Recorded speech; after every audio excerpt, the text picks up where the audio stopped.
Hello friends, welcome back to this channel. लक्ष्य तक आपके साथ। उम्मीद है आप सभी बेहतर होंगे। तो चलिए आज का सेशन स्टार्ट करते हैं। आज का सेशन गाइस बहुत ही इंपॉर्टेंट होने वाला है, तो इसको बिल्कुल स्किप मत करिएगा। यहाँ से आपका आने वाले एग्ज़ाम में कोई ना कोई क्वेश्चन तो 100% फंसने वाला है। तो बने रहिए लेक्चर में, तो आपको खुद ही पता चल जाएगा कि कितना क्वेश्चन इंपॉर्टेंट है, क्या नहीं इंपॉर्टेंट है। तो बस आपको क्या करना है, कॉपी पेन लेकर के बैठना है और आराम से देखिए और समझिए कि क्या कह रहा है कि क्वेश्चन बहुत ही इंपॉर्टेंट है। इतना कह रहा है तो ऑब्वियस सी बात है कि इंपॉर्टेंट ही होगा, तभी मैं इतना बोल रही हूँ। बाकी जो अभी टेलीग्राम चैनल ज्वाइन नहीं किया है जाकर के ज्वाइन कर सकता है, उसकी लिंक डिस्क्रिप्शन बॉक्स में मिल जाएगी। बाकी हमारे अदर और चैनल हैं, वो भी आप जाकर के ज्वाइन कर सकते हैं आपके अपने सुविधा अनुसार। बाकी जिसे हमारे इंस्टाग्राम से जुड़ना वो भी जुड़ सकता है।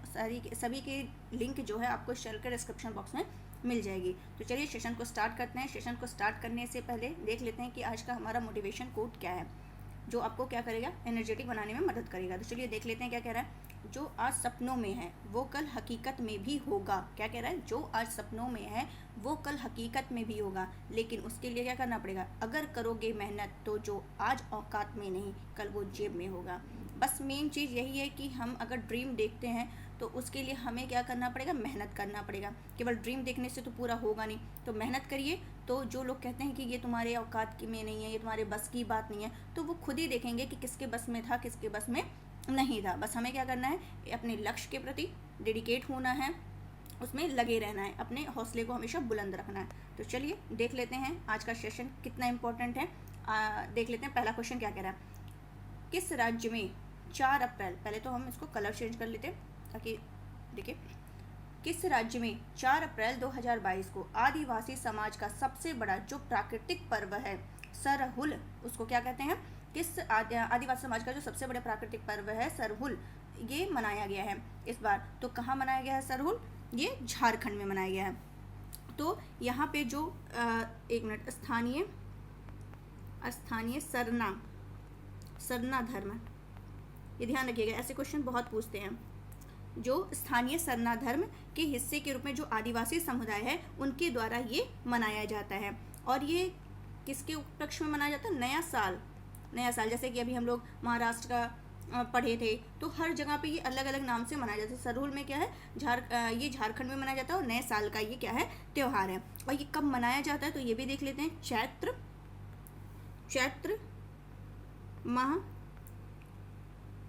माह में जो अमावस्या है, तो जब अमावस्या के दिन ये मनाया जाता है, चैत्र माह में अमावस्या के दिन ये क्या है, सरहुल त्यौहार मनाया जाता है। आई थिंक क्लियर हो गया होगा। और एक तरीके से कहे तो यह बसंत की शुरुआत का भी क्या है, उत्सव है। और सरहुल ये जो शब्द है इसका संबंध किससे है, वृक्ष पूजा से है। जहाँ पर क्या किया जाता है, मतलब ये एक ऐसा फेस्टिवल है जहाँ पर प्रकृति की क्या की जाती है, पूजा की जाती है। जैसे कि आप इमेज में देख सकते हैं, ये क्या की जाती है, यहाँ पर ये देख रहे होंगे ये सब। तो एक तरीके से यहाँ पर क्या की जाती है, प्रकृति की पूजा की जाती है। और ये जो झारखंड में सरहुल, मैंने जैसे कि एक मिनट,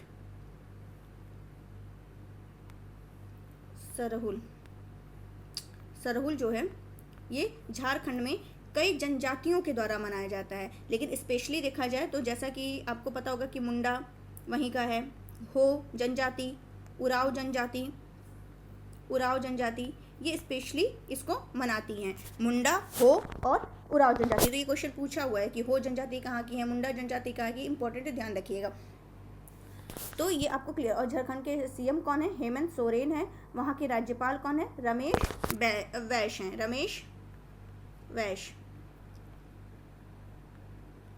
तो ये आपको क्लियर हो गया होगा। चलते हैं नेक्स्ट क्वेश्चन देख लेते हैं। हमारा नेक्स्ट क्वेश्चन क्या कह रहा है।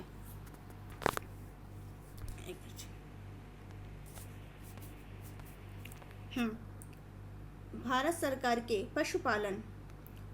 के पशुपालन और डेयरी विभाग ने हाल ही में किस राज्य में one health pilot project launch किया है। ये भी इंपॉर्टेंट है कि किसके द्वारा, पहले ये देखना है किसके द्वारा ये लॉन्च किया गया। वन हेल्थ पायलट प्रोजेक्ट किसके द्वारा किया गया है, पशुपालन और डेयरी विभाग के द्वारा। भारत सरकार के पशुपालन और डेयरी विभाग के द्वारा इसको क्या किया गया है, स्टार्ट किया गया है, जिसको इंग्लिश में कहते हैं department of animal husbandry and क्या कहते हैं डेयरिंग। उन्हीं के द्वारा वन हेल्थ सपोर्ट यूनिट ये स्टार्ट किया गया है। और ये कहाँ स्टार्ट किया गया है, ये ध्यान रखना है, उत्तराखंड में शुरुआत की गई है। इस प्रोजेक्ट को कहाँ पर, उत्तराखंड में शुरुआत किया गया है। और इसके बारे में देख लेते हैं कि क्या इंपॉर्टेंट हो सकता है। जैसे कि ये आपको ध्यान रखना है कि कहाँ पर स्टार्ट हुआ, उत्तराखंड में। उत्तराखंड में और एक परियोजना स्टार्ट की गई थी, चार धाम परियोजना, तो ये भी आपको ध्यान रखना है, इम्पोर्टेंट है। और उत्तराखंड में अभी मैंने कई बार डिस्कस किया है और इम्पोर्टेंट भी है, उत्तराखंड की अभी पहली महिला स्पीकर नियुक्त की गई हैं। वो कौन है, रितु खंडूरी, ये भी आपके लिए इम्पोर्टेंट है। और उत्तराखंड में देखें तो कितनी विधानसभा सीट है, तो 70 विधानसभा सीट है। और अभी हाल ही में एक न्यूज़ चर्चा में थी कि समान नागरिक संहिता इसको लागू करने की बात उत्तराखंड के द्वारा की जा रही है। और आपको ये पता होना चाहिए कि समान नागरिक संहिता ऐसा कौन सा राज्य है कि भारत में केवल वहीं लागू है, वो कौन सा है, गोवा। तो अभी अगर ये यहाँ स्टार्ट हो जाएगा तो ये दूसरा हो जाएगा भारत का राज्य जहाँ पर ये क्या कहते हैं, समान नागरिक संहिता क्या है, लागू होने की बात यहाँ पर की जा रही है, इस पर काम चल रहा है। तो चलते हैं अपने नेक्स्ट क्वेश्चन की तरफ, देख लेते हैं नेक्स्ट क्वेश्चन हमारा क्या कह रहा है। विश्व स्वास्थ्य दिवस हर साल कब मनाया जाता है, तो ये कब मनाया जाता है, 7 अप्रैल को ये क्या करते हैं, विश्व स्वास्थ्य दिवस मनाया जाता है।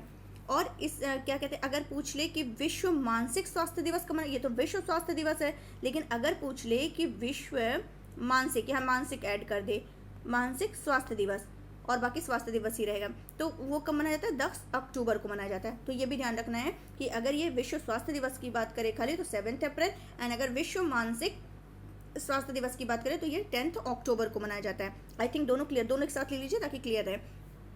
अब ये क्यों 7 अप्रैल को मनाया जाता है, ये भी देख लेते हैं। तो ये 7 अप्रैल को इसलिए मनाया जाता है क्योंकि इस दिन क्या हुआ था, 1948 में क्या किया गया था कि विश्व स्वास्थ्य संगठन की प्रथम विश्व स्वास्थ्य सभा, इसे क्या कहा गया कि क्या हुआ कि इसे क्यों मनाया जाता है इस दिन, कि इस दिन क्या हुआ था 1948 में क्या हुआ था, WHO की स्थापना हुई थी, वर्ल्ड हेल्थ ऑर्गेनाइजेशन की 1948 में इसी दिन क्या हुई थी, स्थापना की गई थी। तो इसलिए क्या किया जाता है, इसी दिन मनाया जाता है। और इसको लागू कब किया गया था, 1950 में, 1950 में इसे लागू, स्थापना हुई थी 1948 में, लागू हुआ था 1950 में। क्लियर हो गया होगा। तो 1950 से क्या किया जाने लगा, इसको मनाने का निर्णय लिया गया और इसको विश्व स्तर पर मनाने की पहल WHO ने की थी। आई थिंक अब क्लियर हो गया होगा। अब चलते हैं इसकी थीम की बात कर लेते हैं, जो कि बहुत ही इंपॉर्टेंट है। 2022 की जो थीम रखी गई है इस बार की, वो है आवर प्लैनेट, एक मिनट गलत हो गया, एक minute, our planet our health. अगर हिंदी में इसको क्या कहेंगे, हमारा ग्रह हमारा स्वास्थ्य। तो इसकी जो थीम का उद्देश्य है, जो इस साल की थीम रखी गई है, our planet and our health, तो इसकी जो थीम रखी गई है वो जो हमारे ग्रह पर रहने वाले मनुष्य हैं उनके स्वास्थ्य पर क्या करना है, ध्यान केंद्रित करना है। और इस जो विश्व स्वास्थ्य दिवस है, इसी के मौके पर भारत क्या कर रहा है, अमृत महोत्सव मना रहा है। और इसे किसके द्वारा आयोजित किया जा रहा है, अमृत महोत्सव। ये जो स्वास्थ्य दिवस के मौके पर जो योग अमृत महोत्सव मनाया जा रहा है, तो योग अमृत महोत्सव का किसके द्वारा आयोजन किया जा रहा है, तो आयुष मंत्रालय के द्वारा किया जा रहा है। तो ये भी इंपॉर्टेंट है, ये भी क्वेश्चन आपका बहुत इंपॉर्टेंट है, कहीं ना कहीं जरूर फंसेगा कि जो अमृत महोत्सव, योग अमृत महोत्सव मनाया जा रहा है, इसका कौन कर रहा है आयोजन, तो आयुष मंत्रालय के द्वारा किया जा रहा है। और अगर ये तो 2022 की थीम मैंने आपको बता दी, जो कि इम्पॉर्टेंट थी। और WHO के बारे में जो कि मैंने बताया कि इसकी 1948 में स्थापना हुई थी। इसका हेडक्वार्टर कहाँ है, जिनेवा में है। जिनेवा कहाँ है, स्विट्जरलैंड में है। कहाँ है, स्विट्जरलैंड में है। क्लियर। और अगर WHO के प्रमुख कौन है, हेड कौन है, तो उनका नाम है, एक मिनट, उनका नाम है टेड्रोस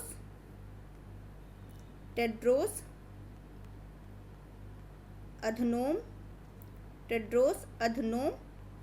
ऊपर लिख दे रही हूँ, जगह नहीं है, घेब्रेसियस। क्या नाम है इनका, टेड्रोस अधनोम घेब्रेसियस। तो ये आपको उम्मीद है अब क्लियर हो गया होगा। और अभी कल हम लेक्चर में क्या डिस्कस करते हैं, राष्ट्रीय समुद्री दिवस कब मनाते हैं, 5 अप्रैल को मनाया गया है। तो चलिए क्लियर हो गया होगा। चलते हैं नेक्स्ट क्वेश्चन की तरफ। नेक्स्ट क्वेश्चन को डिस्कस करने से पहले आप लोग क्या करिए, चैनल को, अभी जो लेक्चर को क्या करिए, लाइक कर दीजिए और शेयर करना बिल्कुल मत भूलिए, और जो नए देख रहे हो प्लीज़ उसको सब्सक्राइब कर दीजिए।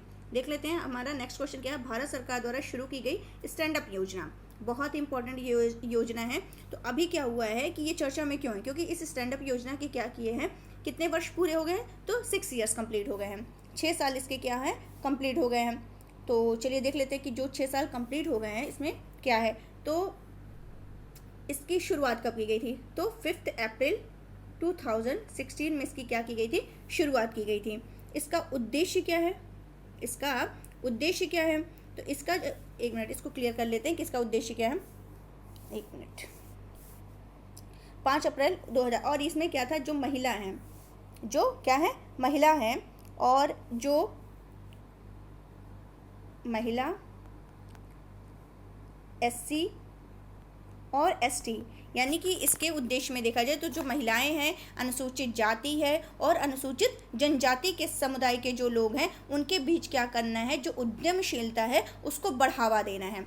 क्या है इसका उद्देश्य, जो महिलाएं हैं, SC है, ST है, उनके लोगों के बीच क्या करना है, उद्यमशीलता को बढ़ावा देना है। जिससे क्या होगा, जो व्यापार है, व्यापार क्षेत्र, विनिर्माण और सर्विस सेक्टर में उनको क्या करना है, ग्रीन फील्ड उद्यम। अभी ग्रीन फील्ड क्या होता है वो भी मैं डिस्कस करूँगी कि जो मतलब उन क्षेत्र में क्या करना है, ग्रीन फील्ड उद्यम शुरू करने में उनको क्या करना है, ट्रेन करना है, और उधार लेने वालों की क्या की जाए, मदद की जाए। ये क्लियर हो गया होगा। तो इसमें क्या करना है कि जो इसका उद्देश्य योजना का, इस योजना का जो उद्देश्य है, तो इसमें क्या करना है, जो ग्रीन फील्ड उद्यम स्थापित करेंगे उनके लिए अनुसूचित वाणिज्यिक बैंक की प्रति बैंक शाखा से कम एक अनुसूचित जाति या जनजाति को उधारकर्ता और कम से कम एक महिला उधारकर्ता को क्या करना है, मतलब ये जितना भी मैंने बताया जिसका इसमें कि जो महिलाएं हैं, SC ST, तो यहाँ पर क्या करना है, अनुसूचित वाणिज्यिक बैंकों की प्रति बैंक शाखा से कम 10 लाख रुपए से, कितना मैंने बताया, एक मिनट, 10 लाख से 1 करोड़ रुपए के बीच क्या करना है, बैंक ऋण की सुविधा दी गई।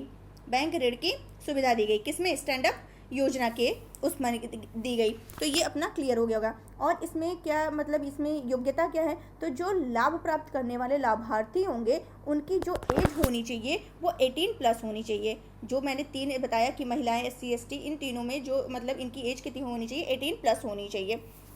क्लियर। और ये जो योजना है इसमें ये ध्यान रखना है, बहुत इंपॉर्टेंट लाइन बता रही हूँ कि इस योजना के तहत ऋण केवल किसको मिलेगा, इस योजना के तहत, यहाँ केवल शब्द दिया है, ध्यान रखिएगा कि इस योजना के तहत ऋण केवल ग्रीन फील्ड परियोजनाओं के लिए, ग्रीन फील्ड प्रोजेक्ट के लिए उपलब्ध होगा। अब ये ग्रीन फील्ड बार बार आ रहा है शब्द, तो माइंड में क्वेश्चन उठना चाहिए कि what is green field project. तो चलिए इसको देख लेते हैं। तो ग्रीन फील्ड अभी दो आपको मतलब मेरे लेक्चर में आपको 2 परियोजनाएं मिलेंगी, एक ग्रीन फील्ड और एक ब्राउन फील्ड। दोनों जानना बहुत जरूरी है क्योंकि इसमें चर्चा में बहुत ज़्यादा रहता है। तो कहीं ना कहीं क्वेश्चन फंस सकता है कि व्हाट, अगर नहीं भी फंसे तो इतना तो पता होना चाहिए कि what is green field and what is brown field परियोजना। तो चलिए देख लेते हैं। ग्रीन फील्ड प्रोजेक्ट जो है ये क्या करते हैं, पूरी तरह से वो नई परियोजना, इसको नई परियोजना को कहते हैं। अब नई परियोजना जैसे कि मान लीजिए कि ऐसी ज़मीन पर कारखाना लगाया जाए जो अभी क्या है, नई है, जिसमें जो क्या है अभी नई है, जिसमें पहले की किसी मतलब इसमें क्या करना है,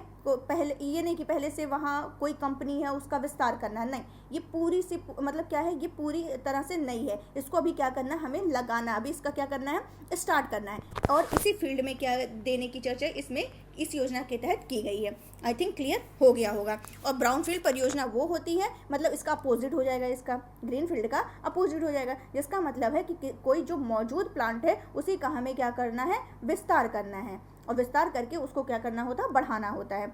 ब्राउन फील्ड बिल्कुल क्या कहते हैं, नई परियोजना नहीं होती है, वो ग्रीन फील्ड नई परियोजना होती है और ब्राउन फील्ड नई परियोजना नहीं होती है। उम्मीद है दोनों में डिफरेंस आपको क्लियर हो गया होगा। बहुत ही इंपॉर्टेंट चीज़ थी जो मैंने कि आपको क्लियर कर दिया है। तो इससे संबंधित आपको पता चल गया होगा कि ये इसके 6 वर्ष कंप्लीट हो गए हैं। 6 वर्ष यानी 5 अप्रैल 2022 को इसके 6 वर्ष कंप्लीट हो गए हैं। 5 अप्रैल 2016 में, तो ये ध्यान रखिएगा कब स्टार्ट की गई थी, तो 5 अप्रैल 2016। ये ध्यान रखिएगा किसके लिए है, केवल ग्रीनफील्ड परियोजनाओं के लिए है। किन 3 इसमें शामिल किए गए हैं, महिलाएं, SC और ST समुदाय के लोग। तो उनमें क्या करना है, उद्यमशीलता को बढ़ावा देना है ताकि व्यापार, विनिर्माण और सर्विस सेक्टर में वो क्या करें, ग्रीनफील्ड उद्यम शुरू कर सके। आई थिंक क्लियर हो गया होगा। चलते हैं नेक्स्ट क्वेश्चन की तरफ।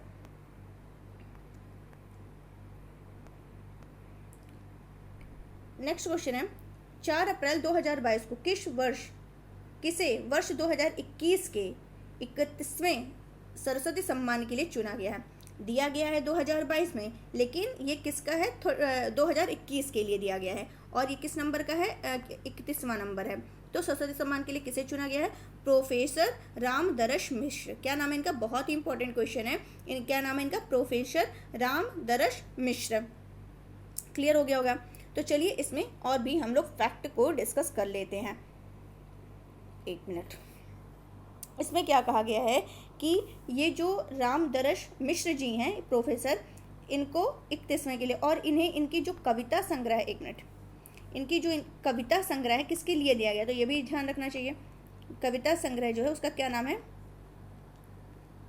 मैं तो यहाँ हूँ, मैं तो यहाँ हूँ। इसी कविता संग्रह के लिए दिया गया। अगर कोई पूछता है कि रामदरश मिश्र को किसके लिए दिया गया, तो रामदरश मिश्र कहाँ है? तो रामदरश मिश्र क्या कहते हैं? मैं तो यहाँ हूँ भाई। यानी इनका क्या है कविता संग्रह, उसका क्या नाम है? मैं तो यहाँ हूँ। तो इससे आपको क्लियर हो जाएगा, इसको आपको सोचना नहीं है। और ये रामदरश मिश्र यानी दर्शन के लिए क्या करो, जाओ, वो बुला रहे हैं कि मैं तो यहाँ हूँ, आकर के दर्शन कर लो। तो सरस्वती जी का दर्शन करना है तो आप ऐसे याद कर सकते। ट्रिक बताया है, कोई मजाक नहीं है, ठीक है कि मजाक बना रहे हैं आप लोग, इसको सोचिए, बिल्कुल नहीं, ये ट्रिक है जिससे आपको याद रहेगा। सरस्वती सम्मान के लिए रामदरश मिश्र को मिला है, मैं तो यहाँ हूँ कविता संग्रह के लिए। आई थिंक क्लियर हो गया होगा। और तीसरा पूछ ले कि तीसरा किसको मिला था? तो तीसरा सरस्वती सम्मान जो 2020 में दिया गया था वो मराठी लेखक थे, उनका नाम था शरण कुमार लिम्बाले। क्या नाम था? शरण, ये क्वेश्चन पूछा था कहीं, शरण कुमार लिम्बाले इनको दिया गया था। किसके लिए दिया गया था? तो इनका जो उपन्यास था उसका नाम था सनातन, उसके लिए दिया गया था। तो ये ध्यान रखिएगा।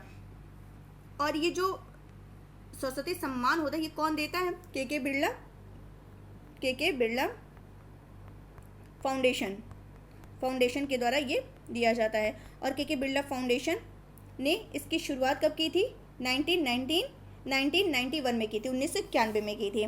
सरस्वती सम्मान को 1991 में शुरू किया गया था। और पहला सरस्वती सम्मान किसे दिया गया था? जो हिंदी के साहित्यकार थे डॉक्टर हरिवंश राय बच्चन जी, उनको दिया गया था। उनकी 4 खंड की आत्मकथा के लिए उनकी जो 4 खंड की थी आत्मकथा, उसके लिए इनको दिया गया था। और ये जो सम्मान है हर साल दिया जाता है। और ये किसमें वर्णित है? संविधान की 8वीं अनुसूची में वर्णित जितनी भी भाषाएं हैं, किसी भी भारतीय भाषा में ये क्या किया जा रहा है? पिछले 10 साल में प्रकाशित भारतीय लेखक की क्या है? साहित्यिक कृति को दिया जाता है। इसके तहत क्या कहते हैं? एक प्रशस्ति पत्र दिया जाता है, स्मृति चिन्ह दिया जाता है, 15 लाख रुपए की क्या की जाती है? राशि प्रदान की जाती है। उम्मीद है इससे रिलेटेड जितने भी फैक्ट है आपको क्लियर हो गए होंगे। अगर पूछ ले अभी हाल ही में दिया गया प्रित्जकर पुरस्कार किसे दिया गया? प्रित्जकर पुरस्कार किसे दिया गया है? तो ये पहले अफ्रीकी हैं जिसको दिया गया है, उनका नाम क्या है? फ्रांसिस कैरे। तो ये भी ध्यान रखिएगा, बहुत इंपॉर्टेंट, पहले अफ्रीकी हैं जिनको ये पुरस्कार दिया जा रहा है, फ्रांसिस कैरे। ठीक है ध्यान। और अगर पूछ ले तीसरा व्यास सम्मान किसे दिया गया था? तो शरद पगारे को दिया गया था। किसके लिए? पाटलिपुत्र के लिए दिया गया था। तो ये भी आपको क्लियर हो गया होगा। चलते हैं नेक्स्ट क्वेश्चन की तरफ। और हाँ, ये ध्यान रखिएगा, ये है प्रोफेसर रामदरश मिश्र, इन्हीं को दिया गया है। ये कहाँ से हैं? तो ये भी कभी कभी ये पूछ लेता ना कि जिसको दिया गया वो कहाँ से हैं। तो ये गोरखपुर से हैं। गोरखपुर कहाँ? उत्तर प्रदेश। ये ध्यान रखिएगा। नेक्स्ट क्वेश्चन क्या है? टेस्ला के संस्थापक क्या है? Elon Musk. अभी इनके बारे में हम लोगों ने कल ही डिस्कस किया। क्या डिस्कस किया था? अभी बता दे रहा कि टेस्ला के जो संस्थापक हैं एलन मस्क, इन्होंने सोशल मीडिया कंपनी ट्विटर की कितने % हिस्सेदारी खरीद ली है? कितने % की हिस्सेदारी इन्होंने खरीदी है?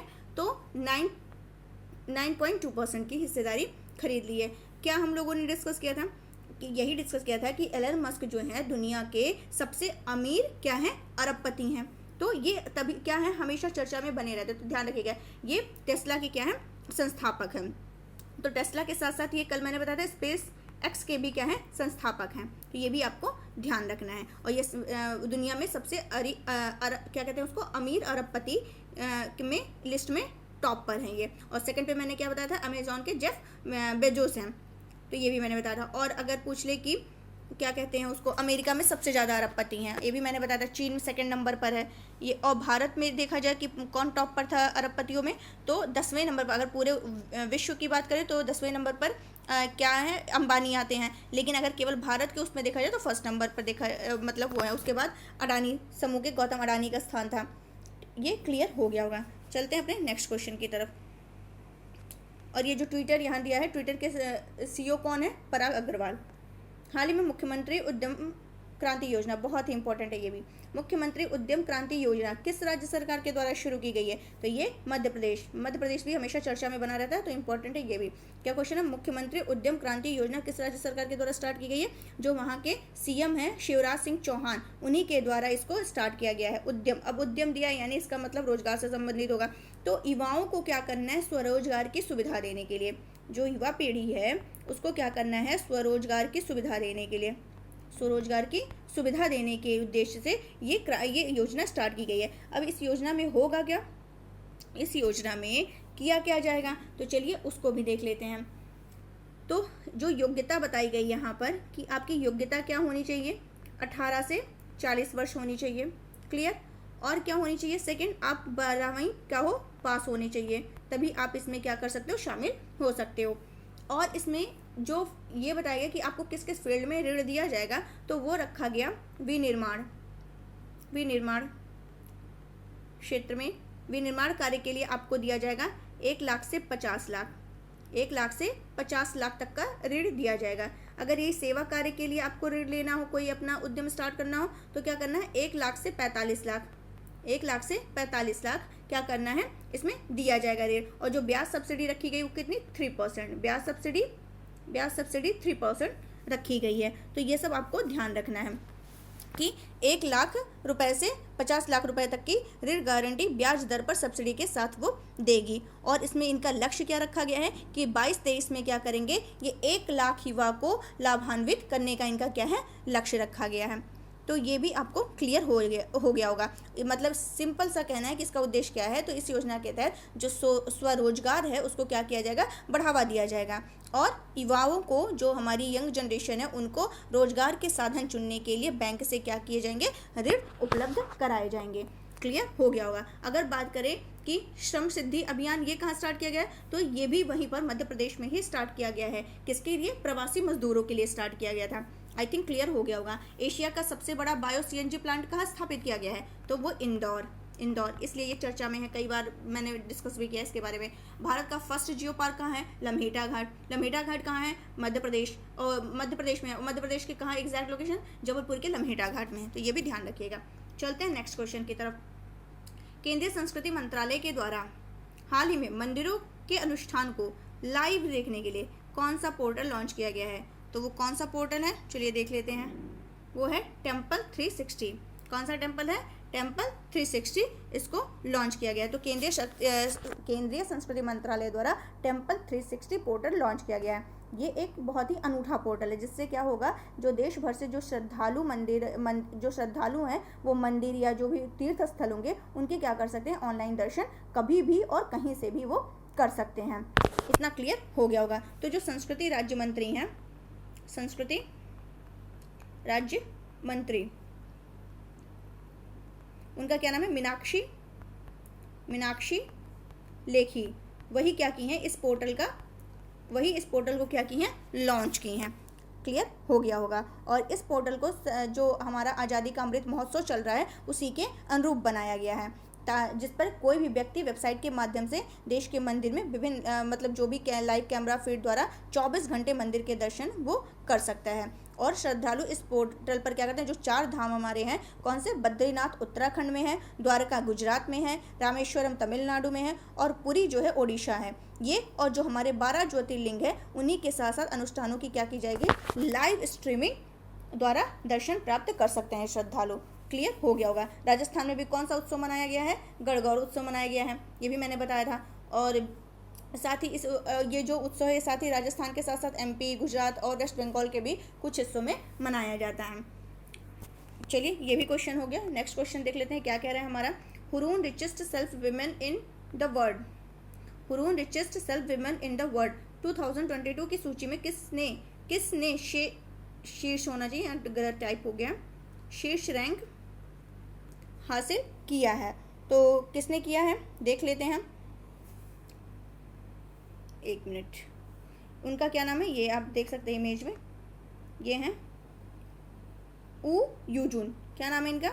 वू यूजिन नाम से। तो ये जो वू यूजुन है, ये कहाँ की हैं? ये चीन की हैं, चीन की ये हैं दिख रहा होगा, नाम से ही पता चल गया होगा कि ये कहाँ की हैं। तो इन्हें ही क्या किया गया है, ये जो है किसके संस्थापक है, लॉन्ग फोर की। तो ये नहीं किसके संस्थापक हैं, ज़्यादा मैटर नहीं करता है, बस किसको मिला है, वो यूजुन को। ये कहाँ की हैं, चाइना की हैं, तो इन्हें ही मिला है। और ये जो हुरून रिसर्च इंस्टीट्यूट, और ये जो Hurun richest self made in the world, ये जो Hurun richest self made women in the world है, ये 2022 की जो, ये किसके द्वारा जारी की गई, हुरून रिसर्च इंस्टीट्यूट के द्वारा जारी की गई है। तो इसमें जो है चीन की, ये इनका जो नाम है वू यूजन, इन्होंने, ये सबसे ऊपर हैं। अगर बात करें कि भारत में, तो भारत में कौन है, ये फाल्गुनी नायर हैं, फाल्गुनी नायर, ये किसके संस्थापक हैं, नायका के संस्थापक हैं, नायका के संस्थापक। तो ये भारत की है, जो कि क्या है, ये अगर पूरे उसमें देखा जाए तो 10वें स्थान पर है, और केवल भारत की दृष्टि से देखा जाए तो पहले स्थान पर है। और ये चाइना की कौन है, ये ध्यान रखिएगा। चलते हैं अपने नेक्स्ट क्वेश्चन की तरफ। नेक्स्ट क्वेश्चन हमारा क्या कह रहा है, किसे चमेली देवी, बहुत इंपॉर्टेंट क्वेश्चन है ये भी आपका। आज के कह तो रहे हैं कि सारे क्वेश्चन बहुत इंपॉर्टेंट, कहीं ना कहीं एग्जाम में श्योर फंसेगा। किसे चमेली देवी जैन पुरस्कार 2021 से हाल ही में सम्मानित किया गया है, तो उनका क्या नाम है, आरिफा जौहरी। इमेज भी दिखा दे रहे हैं, कौन है आरिफा जौहरी, ये हैं, इन्हें ही क्या किया गया, प्रदान किया गया है। तो किसके लिए दिया गया है, तो पत्रकारिता के क्षेत्र में, पत्रकारिता के क्षेत्र में। ये क्या है, महाराष्ट्र में, एक मिनट, महाराष्ट्र में स्क्रॉल इन के लिए ये क्या करती हैं, काम करती हैं। और इन्हें तो 2021 में मिला है, 2020 में किसको मिला था, नीतू सिंह को मिला था, तो ये भी ध्यान रखिएगा। 2020 में किसे मिला था, नीतू सिंह को मिला था। तो ये चमेली देवी जैन पुरस्कार जो है भारत में उन महिलाओं को दिया जाता है, उन महिला मीडिया कर्मियों को दिया जाता है पत्रकारिता के क्षेत्र में, जिन्होंने क्या किया है, राजनीति, समानता, लैंगिक न्याय, स्वास्थ्य, युद्ध संघर्ष और इन सभी विषयों पर क्या की हो, रिपोर्टिंग की हो। क्लियर। और इसकी स्थापना, इस पुरस्कार जो चमेली देवी जैन पुरस्कार, इसकी स्थापना कब की गई थी, 1980 में की गई थी, 1980 में की गई थी। और किसके द्वारा की गई थी, वर्गीज और चमेली देवी के परिवार के द्वारा की गई थी। तो उम्मीद है आपको क्लियर हो गया होगा कि इसका संबंध जो है, चमेली देवी जैन पुरस्कार संबंध पत्रकारिता के संबंध से, पत्रकारिता का पुरस्कार जो कि आरिफा जौहरी को दिया गया, जो कि कहाँ से बिलोंग करती है, मुंबई से संबंधित हैं। तो ये भी आपको क्लियर हो गया होगा। तो चलिए कल का जल्दी से हम लोग क्या करते हैं, 1 मिनट के अंदर रिवीजन कर लेते हैं। किस राज्य सरकार ने 100% नामांकन सुनिश्चित करने के लिए 4 अप्रैल 2022 को स्कूल चलो अभियान की शुरुआत की है, तो वो कौन सा स्टेट है, उत्तर प्रदेश है। हाल ही में जारी फोर्ब्स बिलियनर्स 2021 का था दुनिया का सबसे अमीर व्यक्ति कौन है, एलन मस्क, जो कि ऑलरेडी मैंने डिस्कस कर दिया। अग्निपथ प्रवेश योजना जो कि चर्चा में है, किससे संबंधित है, भारतीय सेना में प्रवेश से संबंधित है। उत्पादों के निर्यात वर्ष 2021-22 के लिए सबसे अधिक निर्यात किसका हुआ है, चावल का हुआ है। भारत की सबसे ऊंची ओपीडी मेडिकल टावर की जो ये न्यूज़ यहाँ लिखा है, न्यूज़ नहीं न्यू होगा, कहाँ पर रखी गई है, जयपुर में रखी गई। केंद्रीय मंत्री जो भूपेंद्र यादव, पर्यावरण मंत्री, उन्होंने प्लास्टिक अपशिष्ट प्रबंधन पर जागरूकता के लिए किस शुभंकर का क्या किया है, शुभारंभ किया है, तो उसका क्या नाम है, प्रकृति का किया है। ये प्रकृति मैंने दिखाया है, कल डिटेल बताया था। वैज्ञानिकों के द्वारा हाल ही में इंसानों के शरीर में एक नया अंग खोजा गया, उसका क्या नाम है, रेस्पिरेटरी एयरवे सेक्रेटरी, जिसका क्या नाम है, RAS है। इसके बारे में भी मैंने बहुत डीप बताया था कल। 6 अप्रैल 2022 को बीजेपी ने अपना जो स्थापना दिवस मनाया, किस नंबर का, 42 नंबर का है। भारत और किर्गिस्तान के बीच जो संयुक्त विशेष अभ्यास का नया संस्करण कहाँ से समाप्त हुआ है, तो हिमाचल प्रदेश के बकलोह में है। किस राज्य सरकार ने कक्षा 9 से मतलब क्लास 9 से 12 तक के जो छात्र हैं उनको 2022 में श्रीमद् भगवद गीता को पढ़ाए जाने की घोषणा की है, तो कौन है, हिमाचल प्रदेश सरकार। ये है मैप, देख लीजिएगा, थोड़ा सा दिखा दे रहे हैं जैसे डेली दिखाते हैं। ये रशिया है, ये मंगोलिया, चाइना, और ये तो ये जो नॉर्थ कोरिया, साउथ कोरिया, ये तो कई बार मैंने बताया तो आपको ये क्लियर होगा। ऑस्ट्रेलिया यहाँ है, कजाकिस्तान ये यहाँ पे आपके सारे हैं जो 5, कजाकिस्तान, आपका उज्बेकिस्तान, किर्गिस्तान, तुर्कमेनिस्तान, ये सब देखते रहिए, क्लियर हो जाएगा। ईरान, तो थोड़ा थोड़ा करके देखते रहिए, सारे क्लियर हो जाएंगे। और ये है आपका इंडिया का मैप, ये भी देखिएगा। तो उम्मीद है गाइज आपको सेशन समझ आया होगा, पसंद भी आ रहा होगा। तो अगर पसंद आ रहा है तो इसे अपने दोस्तों के साथ शेयर करिए, और लाइक करना तो बिल्कुल मत भूला करिए। बाकी क्योंकि आपके एक लाइक से सपोर्ट मिलता है। सेकंड थिंग क्या है, लाइक करेंगे, जितना लाइक होगा ये लोगों के साथ क्या होगा, वीडियो रीच होगा। तो प्लीज़ इसको लाइक करना बिल्कुल मत भूला करिए। बाकी जिसने भी अभी क्या कहते हैं उसको सब्सक्राइब नहीं किया है चैनल उसको वो प्लीज़ सब्सक्राइब कर दे। तो चलिए कल फिर सिलेक्टिव क्वेश्चंस के साथ मिलते हैं। आज का सेशन बहुत इंपॉर्टेंट था तो इसको नोट डाउन करिएगा और उसको अच्छे से रिवाइज कर लीजिएगा। बाकी रिवीजन तो हम कराते रहते हैं, बाकी आप भी रिवीजन करते रहिए क्योंकि कहीं यहाँ से क्वेश्चन तो 100% आने वाला है। तो चलिए फिर कल मिलते हैं नए क्वेश्चंस के साथ और थैंक यू सो मच।